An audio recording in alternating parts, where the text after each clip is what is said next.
Hello friends जय जगन्नाथ। चलतु मु आज छेना रे कौन आइटम बनैली आपण मान सहित सेयार करुँची। मु छेना को भल भाव ग्राइंडिंग कर नेली। तापर से मु गोटे चामच मैदा मिसेकी ताको भल भाव चकटी नेली।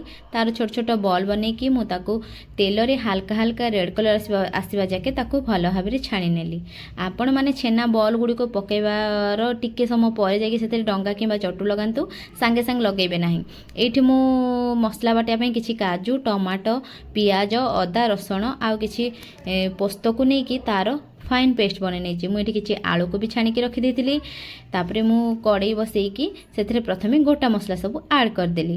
गोटा मसला टी भाजी होगला परे आमे से पियाज को ऐड करनबा। पियाज ना टिके ब्राउन कलर हो गले आमे से जो आगर बाटिकी रखिथिबा मसला से सब को ऐड करनबा। आपण माने भलो भावे मसला को कसी नेबे जहा फल कि मसला सब कंचा बास्ना पड़े जिवो। तापर से सब गुंड मसला को ऐड करनेबे।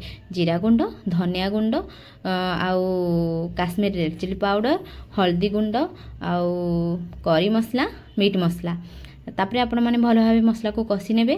सेथिरे तापरे मु किछि कस्तूरी मेथी को ऐड करछि। कस्तूरी मेथी को ऐड करवा द्वारा तार फ्लेवर बहुत बढ़िया आसते और बास्ना भी बहुत भल आसे। आपण माने मसला को बहुत भल भावे कसी नेबे। देखिए सेथरु तेल अलगा हो जाउछि। तापरे सेथिरे आलू को ऐड करनेबे। आलू को ऐड करबा फल रे आउ टिके ताको कसी नेबे। देखंतु एठी मो मसला पूरा केते सुंदर भल भावे कसी जाइछि। से आउ कड़े रे लागु नाही।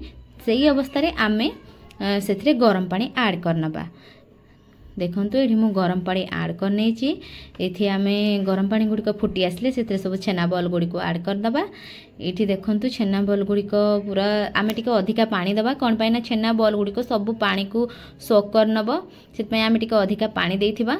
देखंतु एठी सब छेना बॉल गुडा केमती ऐड कर नेछि। आपण माने देखिबे जे टिके संपर ताको फुटेवा को देबे। छेना बॉल गुडी को सब पानी सोक कर नबो। आपण मान को बढ़िया लागे।